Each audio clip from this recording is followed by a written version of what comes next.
I'm at a critically important juncture with my healing, but I'm out of resources and I need support.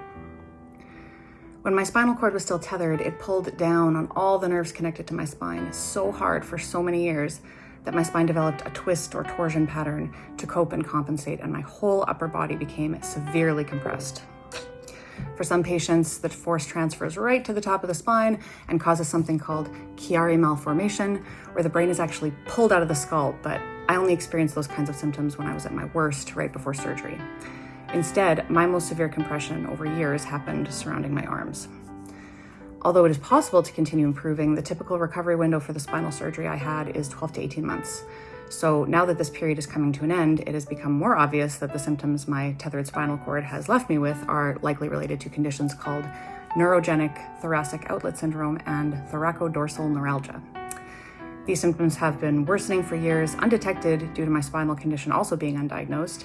And although I would prefer to recover completely without needing any more procedures, specialized surgery relating to these conditions and or a posterior tongue tie release, which was recommended pre-spinal surgery, may potentially be necessary for me to regain the full use of my hands and arms without repercussion.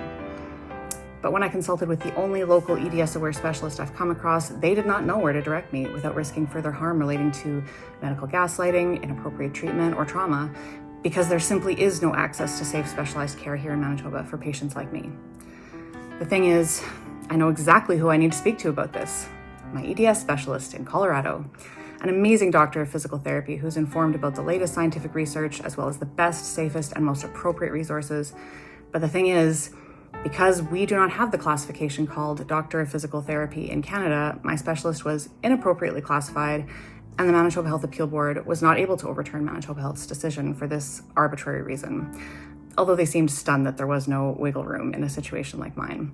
And Manitoba Health insists that my family doctor's knowledge is sufficient, by the way, even though they don't understand these conditions. Anyway, without the appropriate support, I am directionless, without option. I don't even know if I need to pursue another virtual consultation with my neurosurgeon. If I want to know what my options are regarding safe, appropriate, specialized, and EDS knowledgeable providers in Canada, I need to secure about $200 Canadian by next week for just this appointment. Do you know anyone who might be able to help? I also need to come up with about another $150 for other care this week, along with about $100 for medication. So around $500 I don't currently have, unless I manage to sell a whole bunch of plants right away. I've worked harder this season than I have in years and somewhat miraculously earned over $1,000 toward my health expenses by selling seeds, plants, and produce, which is awesome, but barely made a dent in terms of the full scope of what is needed for me to just keep functioning. And we also need to support our dog who's fighting bladder cancer at this time.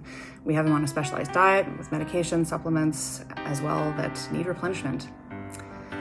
My community work and my health advocacy efforts have demonstrated to me that we take care of each other. I truly appreciate every individual who has shown this to me again and again. But it's worth mentioning that if the Claimant Advisor Office had not withdrawn their support as my representation for my accident-related appeals, the irrefutable evidence that emerged from my spinal surgery would have already been presented to the Appeal Commission, and my accident-related benefits may already have been reinstated. But unfortunately, they abandoned me, and I'm still doing my best to lock down an alternative legal representative. When my justice finally arrives, I look forward to giving back to the community in profound and meaningful ways. I'm asking for the support I need to make it till then. And if you've already received the digital downloads of my last album and demos of my next album I've been giving away, I will send you some unreleased recordings that you have not heard to thank you for your support. Somehow, my spouse, along with all the love this universe has to offer, have been keeping me alive, and particularly for the last 7 years since the time that I was threatened by an investigator hired by my provincial auto insurer, informed that I had been watched and followed, that my benefits were being abruptly removed, and then discriminated against because I don't look sick. I have never been more ready to write a new chapter of my story from the sad, old, rough draft of so much injustice. It is my hope that all the love in the universe is not finished with me or my story just yet, that somehow the cost of this next appointment will be covered. Likely not because the government came to my rescue, but because my community believed in me. And I know so many of you do. Thank you, renegades.